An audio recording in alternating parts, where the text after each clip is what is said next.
नमस्कार, hello money 9 में आप सभी का स्वागत है। मैं हूं सुमित और भारतीय बाजारों के लिए एक इवेंटफुल डे, जबकि आरबीआई की एमपीसी होकर चुकी है। 25 बेसिस पॉइंट की एक कटौती हुई है, खुशखबरी है, लेकिन मार्केट बहुत रिजॉइस नहीं कर रहा है क्योंकि अभी और एक सेकेंड हाफ का इवेंट बाकी है, जबकि किस तरह से रिटेलिएटरी टैरिफ के ऊपर बातचीत होगी और साथ साथ कल से नंबर्स का भी आगाज़ हो जाएगा, खासतौर से टीसीएस के। कल छुट्टी भी है भारतीय बाजारों में, तो अब इन सब चीज़ों के बीच में कैसे मार्केट्स रिएक्ट करेगा, कैसे कामकाज होगा, इन सब पर तो हम बातचीत करते रहेंगे। लेकिन फिलहाल के लिए भारतीय बाजारों की अगर स्थिति में नज़र डाली जाए तो बहुत ज़्यादा ना कोई डैमेज है, ना कोई बहुत ज़्यादा तेज़ी आपको दिखाई पड़ेगी।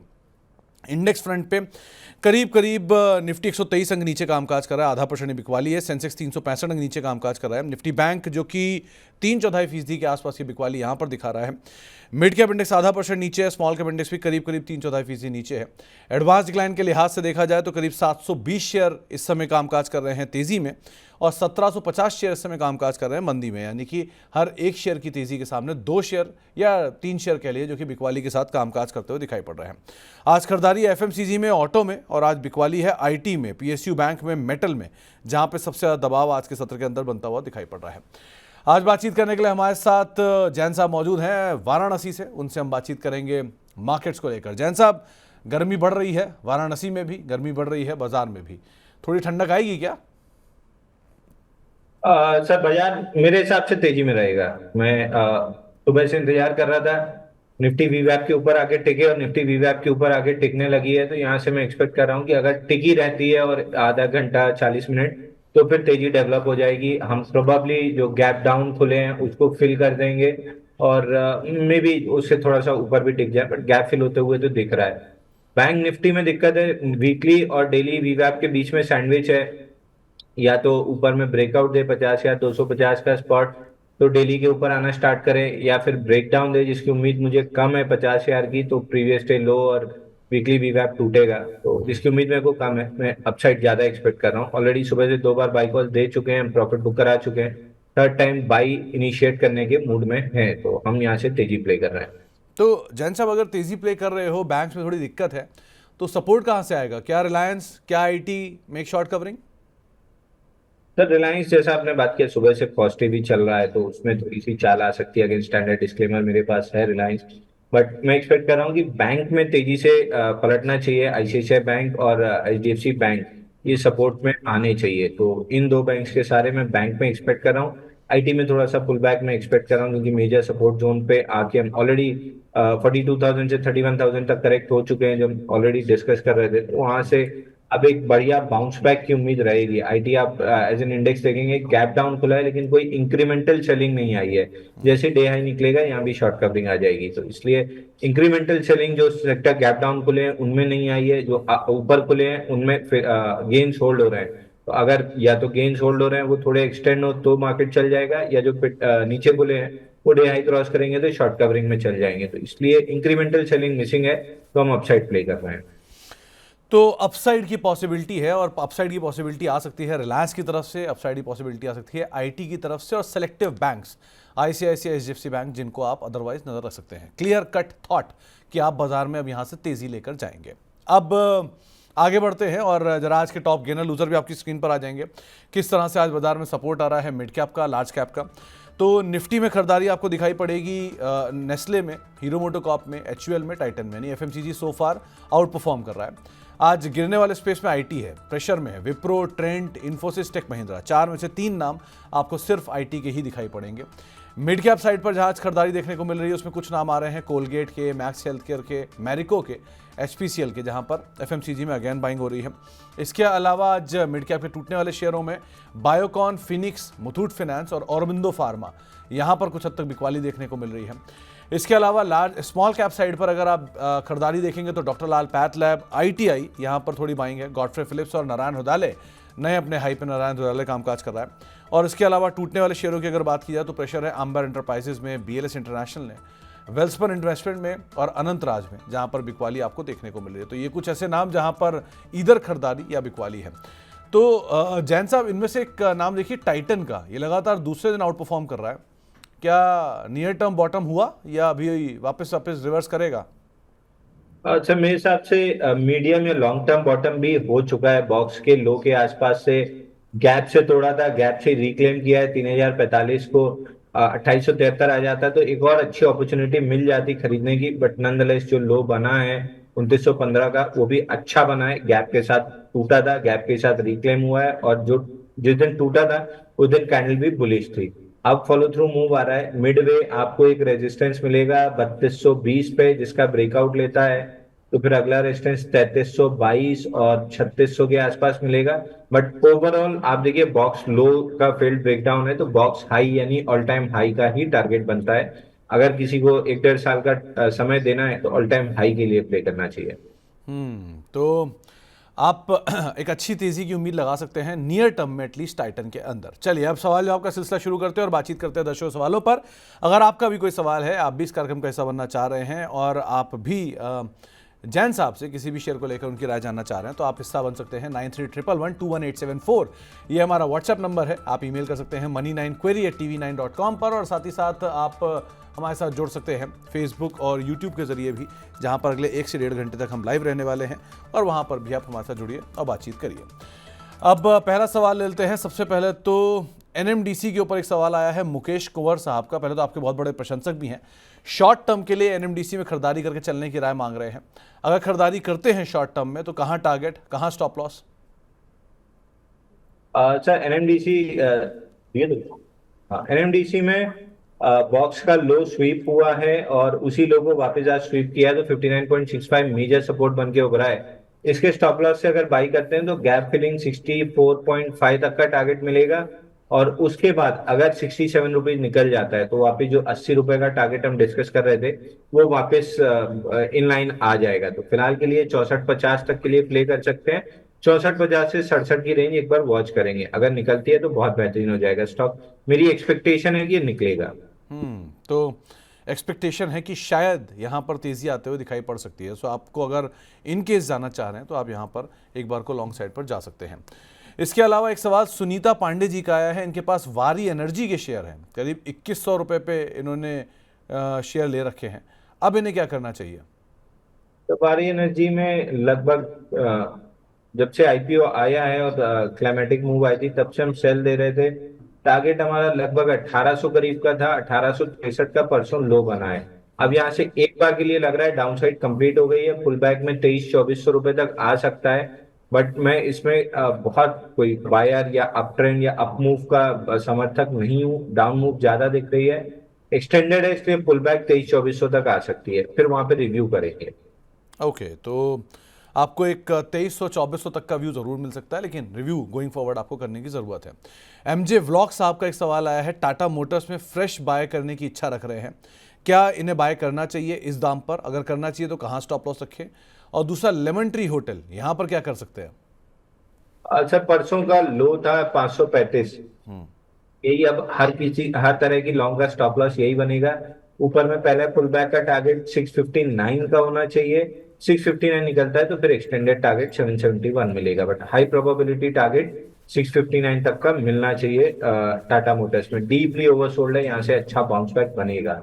लेमन ट्री में भी स्विंग लो स्वीप करके ऊपर आया है, 10-20-50 मूविंग एवरेज प्रोटेक्ट हो रहा है, तो एक बार के लिए हम मान के चल सकते हैं कि अपसाइड में कम से कम 144 से 151 के बीच रेट मिलना चाहिए, उस जोन में वापस जाके रिव्यू करेंगे। तो 100 आपको थोड़ा सा वेट करना चाहिए लेमन ट्री के केस में, लेकिन अदरवाइज आप टाटा मोटर्स के केस में आपको एक राय दी जा चुकी है, उसके हिसाब से आप काम कर सकते हैं। हर्षित चौहान साहब जबलपुर से आपको नमस्कार कर रहे हैं और आपसे एसबीआई के ऊपर एक सवाल पूछ रहे हैं। 100 शेयर इनके पास है, 807 रुपये के दाम पर इन्होंने ऑलरेडी खरीद रखा है 1 साल से, और अब क्या एवरेज करें या क्या करें?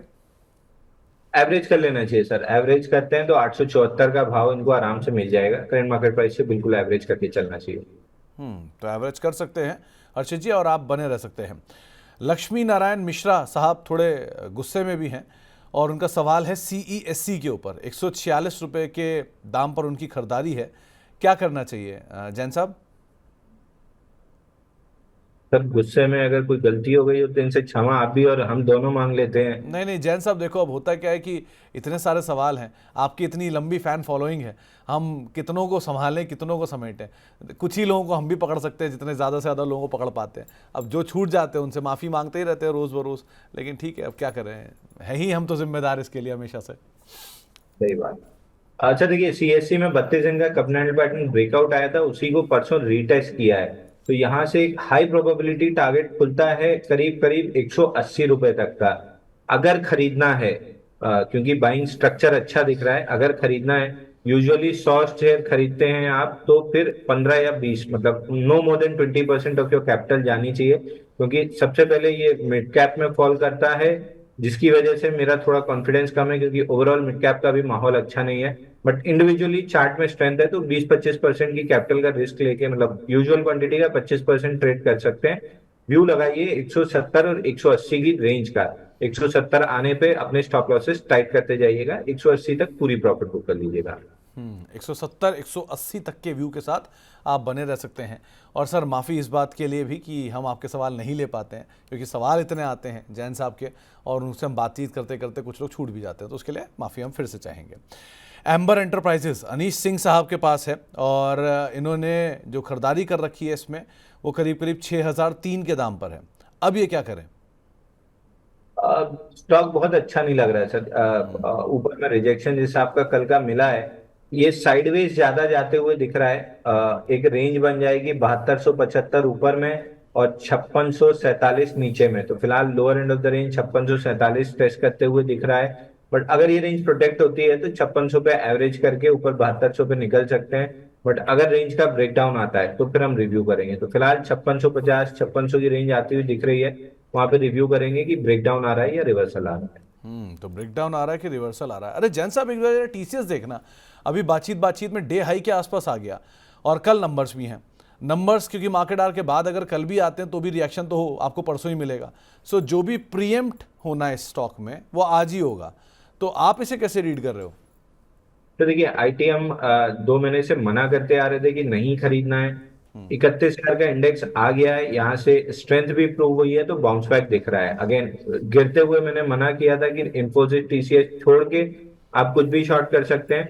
अब जब बाउंस बैक दिख रहा है तो इंफोसिस टीसीएस छोड़ के कुछ भी बाई नहीं करना है। बाइंग यहाँ पे आप प्रीएम्प्टिव टीसीएस में ले सकते हैं। हाई प्रोबेबिलिटी है कि बाउंस बैक में आपको कहीं भी 3400 से 3500 का भाव मिल जाएगा। वहीं इंफोसिस में भी अगर आप यहाँ से प्रीएम्प्टिव बाई करते हैं बाउंस बैक के लिए, तो करीब करीब 1500 1520 के रेट मिल सकते हैं। तो सेलिंग में इन दो को अवॉइड करना था, बाउंस बैक में इन्हीं दो को लॉन्ग करके चल सकते हैं। इनफैक्ट ये मुझे अच्छे से याद है, क्योंकि मैंने जब इन्फोसिस पे आपसे दो बार बार बार सवाल पूछा था कि इन्फोसिस क्या सही में ये दाम आएगा, और आपने ये बात अपनी मतलब उस समय पर सर निकाल के बोला था कि हाँ इन्फोसिस यही दाम आएगा, और वो दाम आ गया।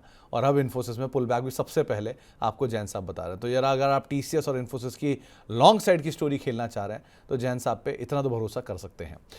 आगे बढ़ते हैं, और टाटा स्टील पर धर्मेश साहब का एक सवाल आया है। 500 शेयर है 151 रुपए के दाम पर, क्या करना चाहिए जैन साहब इसमें? सर टाटा स्टील, जैसे मैंने बार बार डिस्क्लेमर दिया, 128 पे मैंने खरीदा है, तो मैं बाई सेल तो आपको सलाह नहीं दे पाऊंगा सेबी रूल की वजह से। बट हाँ, स्ट्रक्चर में लॉन्ग टर्म का जो बॉटम सपोर्ट जोन था 122 128, ये जोन में खड़ा है। यहाँ से डाउन साइड बहुत लिमिटेड बनती है। अपसाइड में जो स्विंग आई 160 का बना है वो रेजिस्टेंस का काम करेगा, उसके ऊपर 170 का रेजिस्टेंस है। बट ओवरऑल मेरे को ये स्टॉक नए ऑल टाइम हाई की तरफ बढ़ते हुए दिख रहा है, तो इसी व्यू के हिसाब से मैंने बाई किया है टाटा स्टील। मेरे हिसाब से यहाँ पे तेजी बनी रहेगी। तो टाटा स्टील पे कोई व्यू तो नहीं है, लेकिन हाँ एक राय आपको ज़रूर दी गई है, उस राय के हिसाब से अपनी रणनीति बना सकते हैं। वेदांता में प्रिया जी पूछ रही हैं कि क्या ये समय सही है एंटर करने के लिए? बिल्कुल, वेदांता और हिंडाल्को आप दोनों खरीद के यहाँ से चल सकते हैं। बल्कि मेटल स्टॉक्स में हिंडाल्को, वेदांता और एक एनएमडीसी छोटे में अगर लेना है, तीनों स्टॉक्स अच्छे लग रहे हैं। लोअर लेवल पे यहाँ से बाई करते हैं तो इमीडिएट जो 1.5-2 महीने पहले के स्विंग आई है वो आपको आराम से मिल जाएंगे, और उसके ऊपर एक्सटेंडेड टारगेट्स भी मिल सकते हैं। तो वेदांता यहाँ से अगर बाई कर रहे हैं, थोड़ा सा रुक के 381 के ऊपर जब सस्टेन करे वेदांता, तब बाई करेंगे तो ज्यादा कंफर्ट होगा। वैल्यू बाइंग करना है तो यहाँ कर सकते हैं। मोमेंटम के लिए 381 के ऊपर बाई कीजिएगा। 416 रुपए 90 पैसे पहला टारगेट रहेगा, 460 रुपए अस्सी पैसा दूसरा टारगेट रहेगा। ये दो टारगेट के साथ आप अगर 381 के ऊपर बाई करते हैं तो बढ़िया मोमेंटम मिलेगा। तो 381 के ऊपर बाय कर सकते हैं अगर आप वेदांता में कुछ लॉन्ग करना जा रहे हैं तो। इसके अलावा अब एक सवाल आया है जैश इंजीनियरिंग के ऊपर, पवन कुमार साहब का। इन्होंने 350 शेयर ले रखे हैं 600 रुपए के दाम पर। आप अगर ट्रैक कर पा रहे हैं इस कंपनी को तो क्या राय रखते हैं? तो जैश JASH जी। यही है ना? सर देखिए, क्लाइमेटिक मूव के आसपास है, होने को एक बार चांस है कि 25-30% चांस है कि 653 निकाल के ये 800 तक चला जाए। मगर जब मैं वीकली पे बेस काउंट करता हूँ तो रफली रफली 8वां या 9वां बेस होगा ये। जनरली थर्ड फोर्थ बेस के बाद स्टॉक फेल करने लगते हैं। ये 8वें 9वें पे है तो ये बहुत हाई रिस्क ट्रेड हो जाएगा। मेरे हिसाब से अगर आपके पास है तो एक बार वेट कीजिए, स्टॉप लॉस लगा लीजिए 537 का, क्योंकि 537 जिस दिन निकला इस स्टॉक में सीधा सीधा डाउनसाइड 398 पे पहली ही आएगी। तो 537 जब तक होल्ड है एक बार आप लॉन्ग होल्ड कर सकते हैं, बट 537 के नीचे क्लियर कट एग्जिट है। एक ONGC के ऊपर राहुल अग्रवाल साहब का सवाल है। इनके पास 235 रुपए के दाम पर खरीदारी है। करना क्या चाहिए इसमें, कंसीडरिंग जो क्रूड के अंदर फॉल आ रहा है? अच्छा देखिए, ONGC 211 का मेजर सपोर्ट स्वीप किया है तो एक बार आपको 248 250 मिल सकता है। बट ओवरऑल स्टॉक में बहुत स्ट्रेंथ नहीं है, इसमें आपको शायद लोअर प्राइजेस मिल जाए, या फिर अगर 211 प्रोटेक्ट होता रहा तो 250-55 ऊपर, 211 नीचे, इस रेंज में आ जाएगा। तो अभी रेंज के लोअर एंड से चला है तो एक बार 248-50 तक के लिए प्ले कर लीजिए, बट उसके बाद मेरे को कोई एक्सटेंशन नहीं दिख रहा है इसमें। तो जैन साहब एक बार जरा क्रूड का चार्ट भी देखना है। क्रूड पे आपसे ही बात कर सकता हूँ खाली मैं। ये सिचुएशन जो है इसे देख के सबको लग रहा है क्रूड $48, $40, 50 के नीचे आ सकता है। दिख रहा है क्या कुछ ऐसा? तो क्रूड ऑयल 13 जनवरी वाले वीक में जब इसने वीकली हाई स्वीप किया था $78 का, तब से मनी नाइन पे मल्टीपल टाइम्स मैंने बोला है कि $52, 53.87 से $52 का जो मेजर वीकली सपोर्ट है ये टेस्ट होते हुए दिखेगा। बिफोर लास्ट वीक भी जब 3 हफ्ते का पुल बैक होके फेल हो रहा था लास्ट वीक के स्टार्टिंग में, तब 71 के आसपास भी हमने रिएटरेट किया था कि ये 53-87 से लेके 53.81 से लेके $52 ये मेजर सपोर्ट जोन है, यहाँ तक आते हुए दिखेगा। तो मैं 48 तो नहीं मान रहा हूँ, बट 53.80 से 52 के बीच में डॉलर ये क्रूड आके सेटल होगा। तो इस सिचुएशन को देखते हुए रिलायंस, इस पर क्या रहा है? देखिए, रिलायंस ने जो डील की है इनके साथ, मतलब रशियन ऑयल के साथ, जो इनका बड़ा सेटअप है, इनको बहुत ज्यादा कोई फर्क नहीं पड़ेगा। और जब क्रूड में रिवर्सल आएगा तो रिलायंस की वैसे ही मार्जिन सुधर जाएगी। तो मेरे हिसाब से रिलायंस को बहुत फर्क नहीं पड़ेगा। रिलायंस की अपनी दूसरी प्रॉब्लम है, जिस हिसाब से रिटेल परफॉर्म कर रहा है वो रिलायंस के लिए ज्यादा बड़ी प्रॉब्लम है। वो जैसे ही सुधरेगा, उसमें जो कंसोलिडेशन और लॉस मेकिंग चीजें एग्जिट करके प्रॉफिट मेकिंग चीजों को एक्सपैंड कर रहे हैं, वो एक सवा साल में जैसे वो चीजें सेट इन होके वापस वहां से पैसा फ्लो होगा, रिलायंस में नया ऑल टाइम हाई बन जाएगा। तो इसी आपदा को अपॉर्चुनिटी बनाते हुए मैंने पर्सनली रिलायंस एक्यूमुलेट करके रखा हुआ है। तो अगर किसी को यहाँ लॉन्ग करना हो तो क्या स्टॉप डाले वो? सर यहाँ अगर करते हैं, मेरे हिसाब से देखिए, लार्ज कैप में मेरे हिसाब से स्टॉप लॉसेस तब लगाने चाहिए जब आप ट्रेडिंग के लिए ले रहे हैं और ऑल टाइम हाई के बाद ले रहे हैं। अगर ऑल टाइम हाई से 20-30%, 30% गिरा हुआ है तो फिर स्टॉप लॉस नहीं, वैल्यू बाइंग करनी चाहिए। यहाँ से लेके अगर मैंडेटरी है कि स्टॉप लॉस लगाना है तो 1050 का लगा लीजिए, बट मेरे हिसाब से यहाँ पे एक्यूमुलेट करके छोड़ते हैं तो 2-3 साल में आपको करीब 2000 प्लस के टारगेट मिलने चाहिए। तो आपको राय दी गई है रिलायंस इंडस्ट्रीज के संदर्भ में। इसके अलावा एक सवाल मोहित जी का। इनके पास जियो फाइनेंस के शेयर है 1500 रुपए के दाम पे, 262 रुपए के दाम पे, सॉरी 1500 शेयर है 262 रुपए के दाम पर। अब इन्हें क्या करना चाहिए और क्या ये 200 रुपए के आसपास मिल सकता है और क्या फ्यूचर में मल्टी बैगर बनेगा? देखिए, 200 के पास मिलना मेरे को बहुत मुश्किल दिख रहा है, क्योंकि स्विंग लो परसों जो गैप डाउन हुआ था उसमें भी स्विंग लो प्रोटेक्ट हो गया, हायर लो बना है।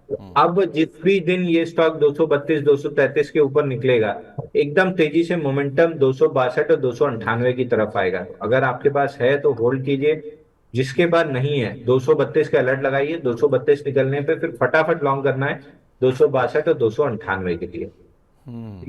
अरे एक चीज बताना जैन साहब, बहुत लोगों के सवाल आते हैं कि ये मल्टी बैगर बनेगा, वो मल्टी बैगर बनेगा। कैसे ढूंढते हैं मल्टी बैगर? सर मेरे को आइडिया नहीं है, मैं कभी ढूंढ नहीं पाया। तुक्के से एक स्टॉक था लॉयड, लॉयड उस समय क्या नाम था उसका, लॉयड स्टील इलेक्ट्रिक नाम था। Royal steel. लॉयड 50-60 पैसे में हम लोग ने पकड़ लिया था, वो भी 22-23 रुपए आते आते लगभग सबने बेच ही दिया था, उसके बाद वो बहुत लंबा चल गया था। तो मल्टी बैगर पकड़ना, देखिए मल्टी बैगर क्यों आदमी ढूंढता है कि आपका पैसा बहुत बढ़ जाएगा। आप क्या मल्टी बैगर में आप पूरा पोर्टफोलियो डाल देंगे ये मानते हुए कि मल्टी बैगर है? पॉसिबल नहीं है। आप अगर अपने पोर्टफोलियो का 5-10% भी ले रहे हैं और वो मल्टी बैगर हो भी गया तो ओवरऑल पोर्टफोलियो पे बहुत अच्छा कोई रिटर्न नहीं बनेगा। तो मल्टी बैगर टारगेट करने की जगह अगर 20-20% वाले स्विंग मूव्स आप टारगेट करते हैं और साल में 5 भी प्ले कर लिए तो आपकी कैपिटल डबल हो जाएगी। मल्टी बैगर पहले ढूंढना ही लगभग next to impossible, at least retail या मेरे जैसे लोगों के लिए। तो मैं उस पर फोकस भी नहीं करता, मेरा फोकस होता है 20% रिटर्न अगर मिल जाए, ऐसे 5 सौदे कर लूं तो कैपिटल डबल हो जाती है। एक चीज और, क्या मल्टी बैगर का मतलब हमेशा छोटा ही शेयर होता है या कोई बड़ा शेयर? जैसे अब से फॉर एग्जांपल इन्फोसिस है या टीसीएस है, अगर ये 3000 का 4500 होगा तो 50% गेन तो यहाँ भी आ गया। सो कोई सिंगल बैगर जो डबल हो जाए वो मल्टी बैगर होता है। तो क्या ये लार्ज बड़े शेयर भी मल्टी बैगर बन सकते हैं? सर देखिए, एक वो फैंसी सा कॉन्सेप्ट होता है अपने आप को बहुत होशियार साबित करने के लिए कि मैं मल्टी बैगर पिक कर दूंगा, या रिटेल को अपना कोर्स बेचने के लिए कि मल्टी बैगर पिक करना मैं सिखा दूंगा, आप मेरा कोर्स ले लीजिए। उन सब के फैंसी गिमिक्स के लिए चीजें बहुत अच्छी लगती हैं, बट प्रैक्टिकली पॉसिबल नहीं है। जैसे बीएससी जैसा शेयर है, 300 रुपए 350 रुपए करीब हम लोग लिए थे, उसके बाद उसको 600 रुपए 650 में बेचे, फिर लिए फिर बेचे, कई बार लिए बेचे, बट इवेंचुअली लास्ट में एक जगह आके हमने छोड़ दिया। अब सोचने में अच्छा लगता है कि लोएस्ट पॉइंट पे लेके उसको 6,000 तक रुके होते तो बोनस भी मिल गया होता और ये भी हो गया होता। तो होती की धोती में क्या है किसी को नहीं पता। तो इसके लिए एक ही मेरे पास कहावत है कि चाची की मूछें होती तो चाचा कहते। तो ना चाची की मूछें होंगी ना चाचा कहेंगे, ना मल्टी बैगर पिक करना एटलीस्ट मेरे लिए पॉसिबल। मैं ये नहीं बोल सकता कि किसी के लिए पॉसिबल नहीं है, क्योंकि लोग किए भी होंगे। मेरे लिए पॉसिबल नहीं है और मुझे नहीं लगता कि रिटेल के लिए पॉसिबल है। जो लो हैंगिंग फ्रूट जिसको हम कहते हैं कि 15-20% का मूव प्ले करना आसान है, वो 5 सौदे कर लेना और कैपिटल डबल करना ज्यादा आसान है compare to multi baggers pick करना। जैसे टाटा स्टील पिछली बार 127-28 में लेके 160 मिला, 20% का मूव मिल गया, दोबारा यहाँ लेके 20% ले लीजिए। 3-4 बार अगर साल में प्ले मिल गया तो आपका तो 50-60% हो गया, 70%। क्यों मल्टी बैगर के चक्कर में जाना? ये कोई, क्या आपने बोला था, किसकी धोती में? धोती की धोती। होती की धोती। वेरी अगर नाइस। जीत जाता तो वो हो जाता। हाँ बहुत ही बढ़िया। मतलब जैन साहब, ये जो बनारस की भाषा है और बोली है, इसकी तो मुझे लग रहा है अलग से ट्यूशन लेनी पड़ेगी आपसे आके। कैसे ये कोट निकालते हो आप, वन लाइनर और कोट, मतलब चाची की मूछें होती तो वो चाचा होते, एक से एक जुमले आपके तो पास। पहले तो बनारस की नहीं, ये बुंदेलखंड की बोली है, क्योंकि पैदा मैं वहीं हुआ था, जबलपुर में पला बड़ा वहीं हूँ। तो बोली ज्यादातर आपको मिलेगी बुंदेलखंड की। दूसरी ये वन लाइनर से ज्यादा सर, ये मतलब आउट ऑफ एक्सपीरियंस 20 साल में मार्केट में रहे हैं, तो ये एक्सपीरियंस ज्यादा है वन लाइनर की जगह। अब उसको समेट के हम वन लाइन में ले आए हैं आपको समझाने के लिए, बट इसके पीछे एक्सपीरियंस बहुत ज्यादा है। तो हम इस चीज को रोज जीते हैं, तो it is way of life more than one liner. बस आपको समझाने के लिए एक वन लाइनर में मैं उसको बता देता हूँ कि आदमी को याद रह जाता है, but it is experience and part of life. अगर आप उसको बना लेंगे तो स्टॉक मार्केट में आपकी जर्नी बहुत आसान हो जाएगी। मतलब ये नवजोत सिंह सिद्धू जैसा कुछ कुछ सिचुएशन मुझे सुनाई पड़ रहा है एक लाइनर के हिसाब से। बढ़िया, लेकिन जैन साहब बढ़िया है, अच्छा लगता है, बोलते रहा करो ऐसी चीज़ें, सीखने को मिलता है बहुत कुछ। एक सवाल पूछने के लिए हमारे साथ एक दर्शक भी मौजूद हैं, हमारे साथ कोलकाता से मिथुन दा मौजूद हैं। मिथुन दा नमस्कार। गुरुजी प्रणाम। नहीं मिथुन दा, कोई लेना देना तो नहीं है ना आपका बॉलीवुड से? नहीं सर। अच्छा, मुझे लगा कि जैन साहब की फैन फॉलोइंग बॉलीवुड तक पहुंच गई। खैर, तो क्या सवाल आज आपका? गुरुजी मेरे पास टाटा टिक के 103 क्वांटिटी है और बहुत लॉस हो रहा है। 906 पे अभी बाइंग प्राइस है, तो मैंने वो जानना था सर, ये 560 आ सकते हैं क्या? 560 क्यों? 560 रुपए पे आ सकते हैं क्या? नहीं तो अभी 600 का प्राइस चल रहा है। आप 560 रुपए पे और लेने की इच्छा रख रहे हैं? और लेने की, हाँ जी, और लेने की इच्छा रख रहे हैं, ओके। और कितना समय मिथुन दा आप और दोगे इसको? 5-10 साल तो दे सकते हैं। 5 से 10 साल दे सकते हो, ओके ओके ओके। तो जैन साहब, इनके पास टाटा टेक के शेयर हैं, ₹900 के दाम पे पहला ट्रांच इन्होंने खरीदा है, अब ये 560 के इर्द गिर्द और खरीदने की इच्छा रख रहे हैं। नजरिया इनका 5 से 10 साल है, वो कोई दिक्कत नहीं है। क्या करना चाहिए ना? तो देखिए 560 आने को आ सकता है, मैं डिनाई नहीं कर रहा हूँ कि नहीं आएगा, या ऐसा नहीं है कि नहीं आ सकता। बट अब इस माउथ वाटरिंग लेवल पे 10-20 रुपए का या उस चीज का मुंह देखने की जगह, अगर आपको 560 में 100 लेना है तो कम से कम 50 यहाँ ले लीजिए, 50 560 में ले लीजिएगा। But this is a price जहां पे मेजॉरिटी स्टॉक आपको एक्यूमुलेट करके टाटा टेक का रख लेना चाहिए। इसमें 4 हफ्ते 5 हफ्ते हो चुके हैं, बेस बिल्डिंग स्टार्ट हो चुकी है, इस पूरे पैनिक में भी बेस को प्रॉपरली पकड़ के चल रहा है। तो मेरे हिसाब से स्टॉक यहाँ पे बेसिंग आउट पैटर्न स्टार्ट होगा, और इसमें जब भी बनेगा तगड़ा बाउंस 1000 1050 तक का बनेगा। तो यहाँ पे मैक्सिमम क्वांटिटी ले लेनी चाहिए।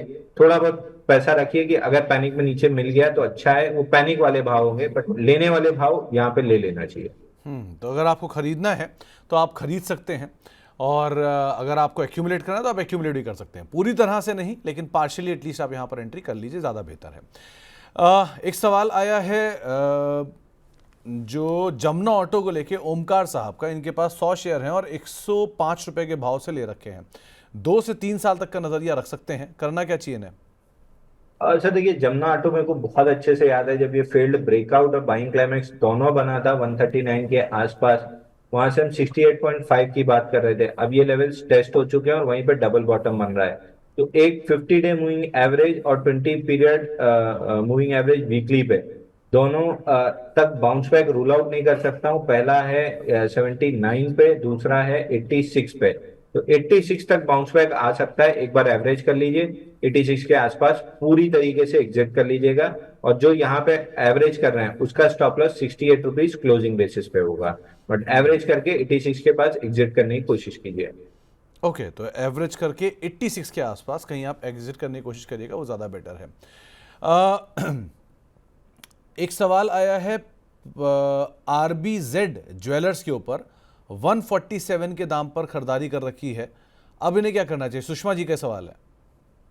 कि RBZ ज्वेलर, ये जब बाकी स्टॉक्स में बाइंग क्लाइमेक्स बन रहा था ज्वेलरीज के अराउंड जनवरी, तब से अपना टारगेट जो खुला हुआ है वो समवेयर अराउंड 116 रुपए 90 पैसे का खुला है। और मेरे को बहुत हाई एक्सपेक्टेशन है, क्योंकि जिस हिसाब से वॉल्यूम के साथ ये स्टॉक गिर रहा है, हाईली लाइकली है कि 118 116 का लेवल अपना टेस्ट कर लेगा।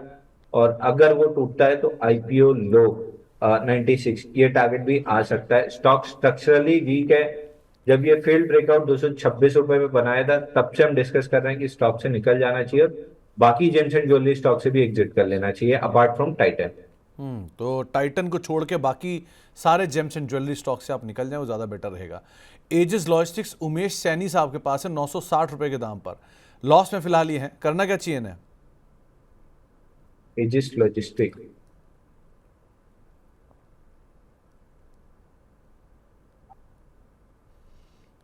सर ये स्टॉक भी कंप्लीट साइडवेज है। 840 ऊपर में नहीं तोड़ रहा है, 646 नीचे में नहीं तोड़ रहा है। जो पूरी इनसाइड बार रिवर्सल थी 19 फरवरी को, उसकी पूरी इनसाइड बार का ब्रेकआउट भी लिया, लेकिन वो भी फेल हो गया। तो एक बार हाई लाइकली है कि ये 647 पहले आएगा। अगर वो रेंज होल्ड होती है तो 647 880 करीब वापस से ऊपर आ सकता है। रेंज होल्ड नहीं हुई तो फिर और डाउनसाइड प्राइसेस मिलेंगे, बट यहाँ से एक बार लग रहा है 647 आने की प्रोबेबिलिटी बहुत हाई है। तो आपको एक प्रोबेबिलिटी बेटर साइड पे दिखाई पड़ रही है स्टॉक को लेकर। सर एक सवाल आया रोहिणी जी का, इनके पास IOC के शेयर है 130 रुपए के दाम पर। इनका सवाल यह है, क्या ऐसी पैनिक में IOC जैसा शेयर ठीक है, रिलायंस ज़्यादा बेटर है शिफ्ट होने के लिए, या रिलायंस से शिफ्ट होकर वेदांता में चले जाएं? आप क्या आइडिया रखते हो? देखिए मेरे पास रिलायंस पड़ा हुआ है तो मैं बायस्ड हो सकता हूँ, बट मेरे को समहाउ रिलायंस के सारे बिजनेस सुधरते हुए दिख रहे हैं। फर्स्ट इज बिहाइंड ऐसा मुझे लग रहा है, तो मैं रिलायंस भर के बैठा हूँ। तो मेरी तरफ से तो ये सलाह नहीं होगी कि रिलायंस कन्वर्ट करके आप वेदांता में चले जाइए, हालांकि वेदांता भी अच्छा है। और जो स्टार्टिंग इनका सवाल था कि ऐसे पैनिक भरे माहौल में IOC रखना चाहिए, तो ऐसे पैनिक भरे माहौल में ही लोग IOC भरते हैं, जहाँ 10% का डिविडेंड यील्ड है, डाउनसाइड बहुत लिमिटेड है, क्रूड भी गिर रहा है, तो इनके लिए थोड़ा सा प्रॉफिट सुधरता हुआ दिखेगा। इन्वेंट्री पे थोड़ा लॉस हो सकता है, बट इतना नहीं होगा कि रिजल्ट को डेंट कर दे। तो यही पैनिक भरा माहौल होता है जहाँ पे इस टाइप के shares, high dividend yielding shares आपको लेके लॉन्ग टर्म के लिए छोड़ना चाहिए। तो अगर आपके पास 2-3 साल का समय है तो आईओसी में मैं मोर देन 100% श्योर हूँ कि आपका पैसा डबल होते हुए दिखेगा अगर 3 साल का आप समय देते हैं। यही पैनिक का समय है जो आईओसी भर के रखना चाहिए। तो आप आईओसी को इस समय पर ऐड कर सकते हैं, यील्ड वाइज बेटर है, सो सिचुएशन वाइज कंफर्टेबली सारे बेटर हैं। प्लस रिलायंस के ऊपर तो तर्क आपको ऑलरेडी जैन साहब दे चुके हैं। फिनोलेक्स पे के इंडस्ट्रीज के आई थिंक नहीं, फिनोलेक्स इंडस्ट्रीज के यहाँ लग तो फिनोलेक्स केबल रहा है। फिनोलेक्स केबल के करीब 970 रुपये के दाम पर शेयर खरीद रखे हैं 1060 के लिए, अब क्या करें इसमें? तो ये बाउंस बैक में आपको 1086 तक का साइज के, हाँ बाउंस बैक में आपको 1066 तक का भाव मिल जाएगा। वहां पे एक बार दोबारा सवाल पूछ लीजिएगा। लोज अच्छे से प्रोटेक्ट हुए हैं, वॉल्यूम के साथ हुए हैं। 1066 तक बाउंस बैक बनना चाहिए इस काउंटर पे। तो आपको एक राय दी गई है खास तौर से किस तरह की रणनीति आप वहां पर बना सकते हैं। एक सवाल आया है नीरज कुमार साहब का जीपीटी हेल्थ केयर को लेकर। इन्होंने आईपीओ के दाम से खरीद रखा है 186 रुपये के दाम से, क्या करना चाहिए इसमें? देखिए आईपीओ लो इसका लगा था 136.80। 3 बार उसको ब्रीच करने की कोशिश किया, फेल रहा, और ये राइट साइड में अच्छे वॉल्यूम के साथ चला है। तो एक बार हाई लाइकली है कि जो बॉक्स डेवलप हो रहा है इसका रफली अपर एंड 192 से 206 के बीच में, तो 192 तक आ सकता है। 192 पे दोबारा सवाल पूछ लीजिएगा। 192 के अराउंड आप दोबारा एक बार को सवाल यहाँ पर पूछ सकते हैं। इसके अलावा एक सवाल आया है प्रदीप दिदवानिया साहब का। उन्होंने आपसे एक इंटरेस्टिंग सवाल पूछा है कि मूविंग एवरेजेस के अलावा और क्या चीज देखी जा सकती है स्टॉक के अंदर? ये सर बेसिक होता है प्राइस एक्शन। लोग मतलब गुजराती कहावत है भाव भगवान छे। तो भगवान पे अगर आपका कमांड रहेगा तो बाकी चीजें सपोर्टिव एक्शन के लिए होती हैं कि आप पूजा नहीं कर पाते हैं तो आप पंडित जी से पूजा करा लेते हैं संकल्प लेके।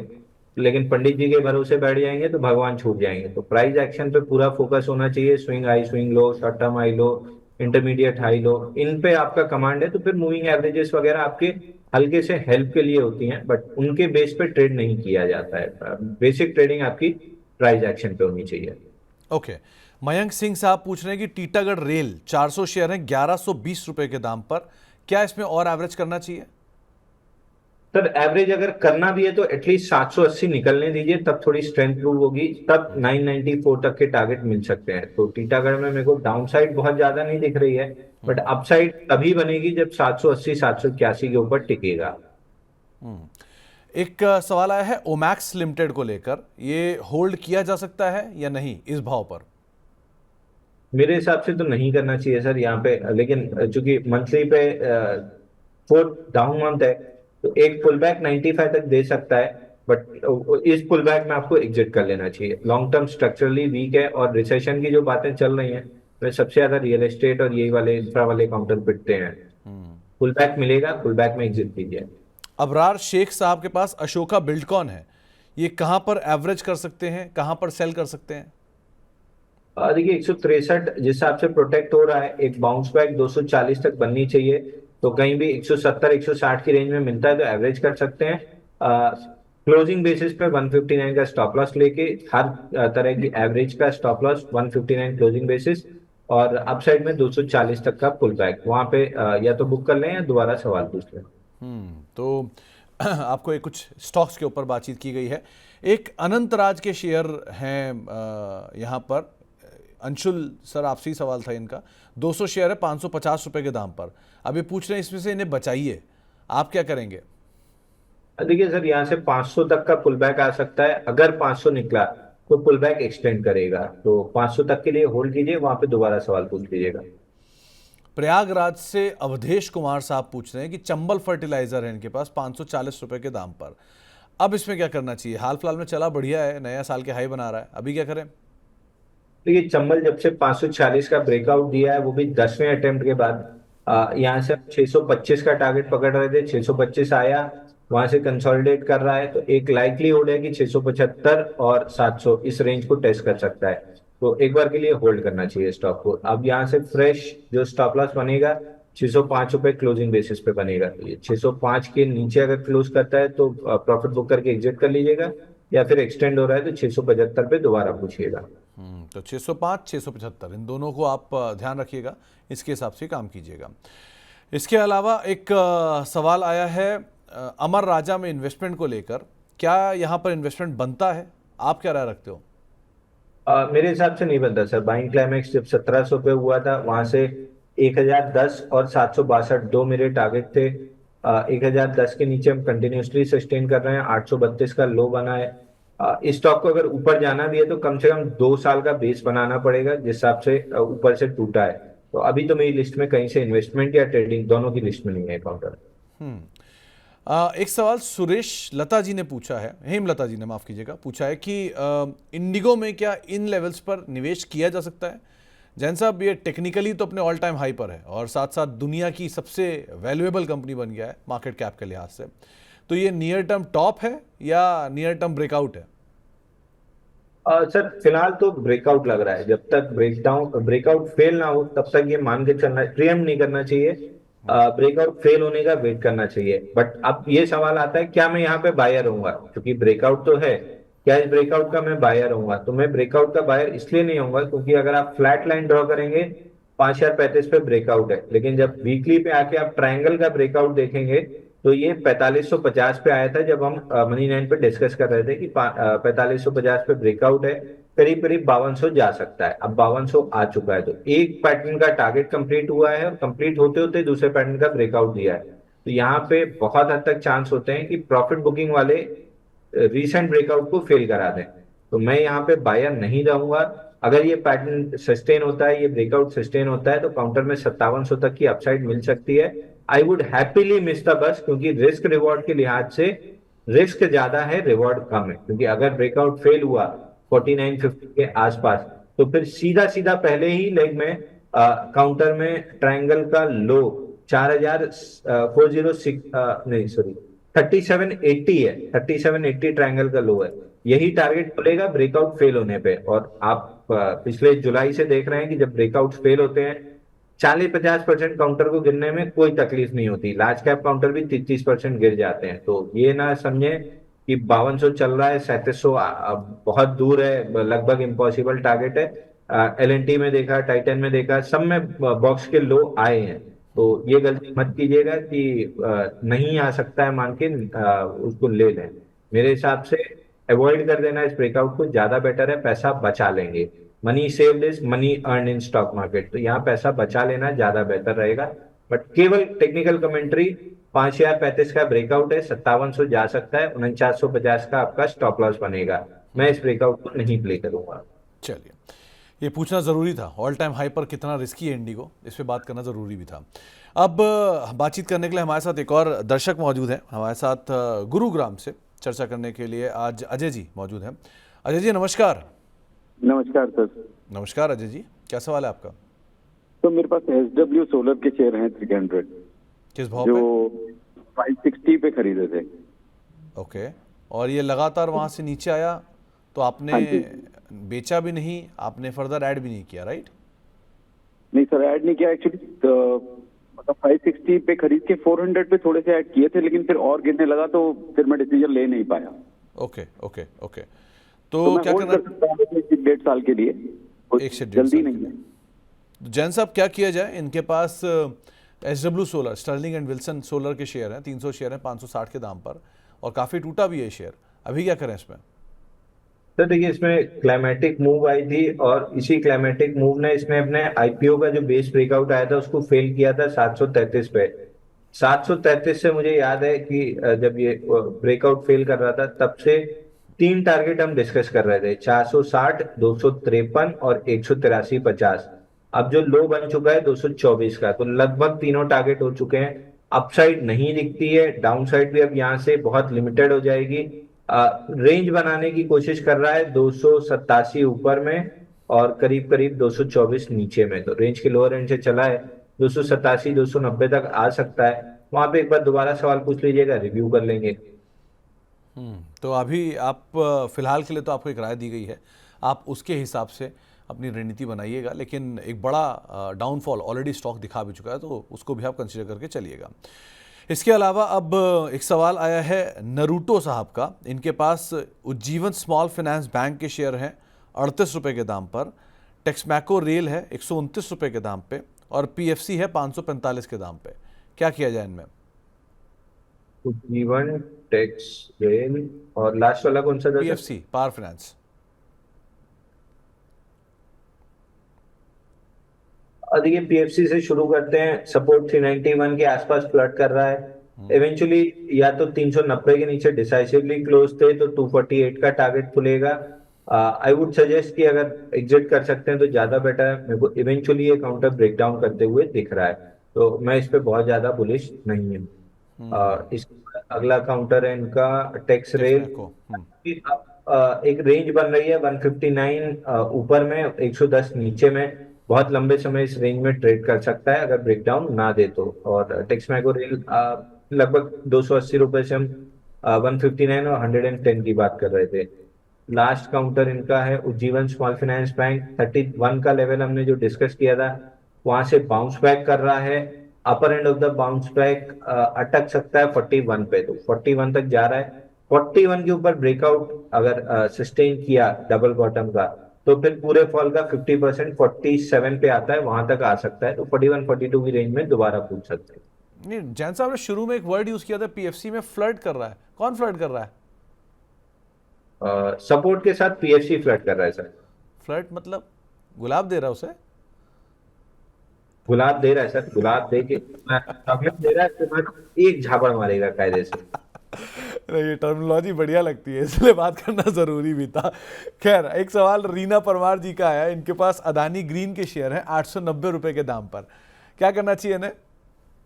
अदानी ग्रीन कोई खास दिक्कत नहीं है सर। यहाँ पे अगर है तो होल्ड कीजिए, नहीं है जिसको फ्रेश बाई करना है यहाँ पे अदानी ग्रीन फ्रेश बाई भी कर सकते हैं। ऊपर में 976, 1025 और 1127 ये तीन टारगेट आते हुए दिख रहे हैं। अगेन इसमें स्टैंडर्ड डिस्क्लेमर दे दूं, बहुत सारे क्लाइंट्स को हमने पिछले 2 दिन में बाई कराया है, तो बहुत सारे क्लाइंट्स इसमें लॉन्ग है। बहुत सारे क्लाइंट लॉन्ग है। वैसे भी अदानी समूह पे कई बारी हमारी बात हुई है और कई बारी यही बात हुई है कि अब यहाँ से बहुत ज़्यादा शायद खोने की गुंजाइश नहीं है, तो उस हिसाब से आप नज़र रखिएगा। अच्छा जैन साहब, ये इंडिगो की तर्ज पे एक और शेयर है, हरिओम पाठक साहब का सवाल भी है, वो है भारती एयरटेल।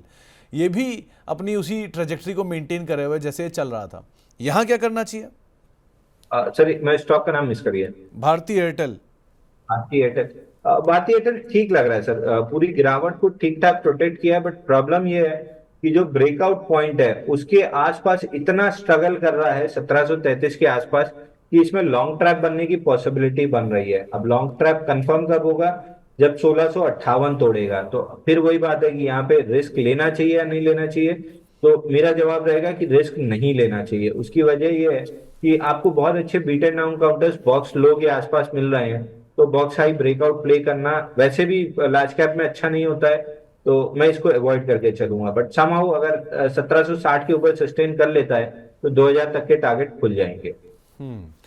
सत्य प्रकाश परिहार साहब का एक सवाल आया है। ये पहले तो आपके प्रशंसक हैं, आपको अपनी तरफ से रिगार्ड्स दे रहे हैं। दूसरा, आदित्य बिरला कैपिटल के शेयर हैं इनके पास 190 रुपए के दाम पर, और आईटीसी होटल करीब 206 रुपए के दाम पर। पहले भी आईटीसी होटल में हमने चर्चा की है। क्या करना चाहिए इन दोनों पे?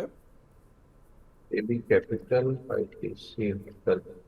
आईटीसी होटल से स्टार्ट करते हैं सर। ये इस पैनिक में भी अगर 180 का लेवल नहीं टेस्ट किया तो फिर ये क्लियर है कि रिलेटिव स्ट्रेंथ है। अगर 180 मिल जाता है बहुत बेहतरीन बाइंग अपॉर्चुनिटी हो जाती, बट स्लो एंड स्टडी अगर कहीं भी 180 रुपए मिलता है बहुत बेहतरीन बाइंग अपॉर्चुनिटी हो जाएगी। करंट मार्केट प्राइस से थोड़ा ले लीजिए, थोड़ा 180 के बाद ऐड कर लीजिएगा।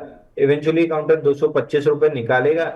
225 के ऊपर सस्टेन करता है जो फिबोनाची एक्सटेंशन का रेजिस्टेंस है, तो फिर इस काउंटर में 290 तक के अपमूव बन सकते हैं। बट हाई प्रोबेबिलिटी टारगेट फिलहाल 225 ही है, वहां तक के लिए प्ले करना चाहिए।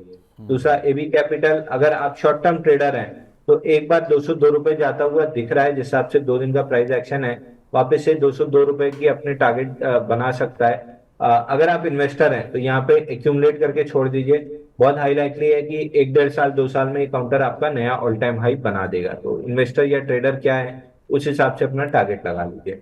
तो अगर आप इन्वेस्टर हैं तो, और ट्रेडर हैं तो, दोनों तरह की रणनीति आपको बताई जा चुकी है, आप उसके हिसाब से फैसला ले सकते हैं। ग्रीव्स कॉटन तरुण सागर साहब के पास है 282 रुपए के दाम पर, इन्होंने खरीद कर रखा हुआ है। लंबी अवधि का इनका नजरिया है। करना क्या चाहिए इसमें?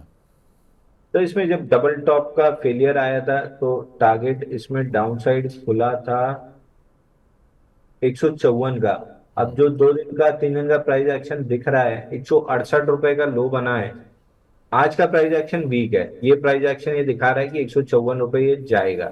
154 के आसपास अगर बुलिश एविडेंस मिला तो एवरेज करना चाहिए, नहीं मिला तो अवॉइड करना चाहिए। तो अब 154 जब आए तब दोबारा आप एक बार सवाल पूछ लीजिएगा।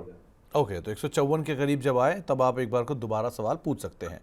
बातचीत करने के लिए अब हम दिल्ली चलते हैं। प्रदीप पाल साहब वहां पे हमारे साथ मौजूद हैं। पाल साहब नमस्कार।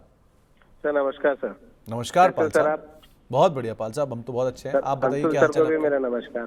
अंशु सर आपको सुन पा रहे हैं, पूछिए अपना सवाल।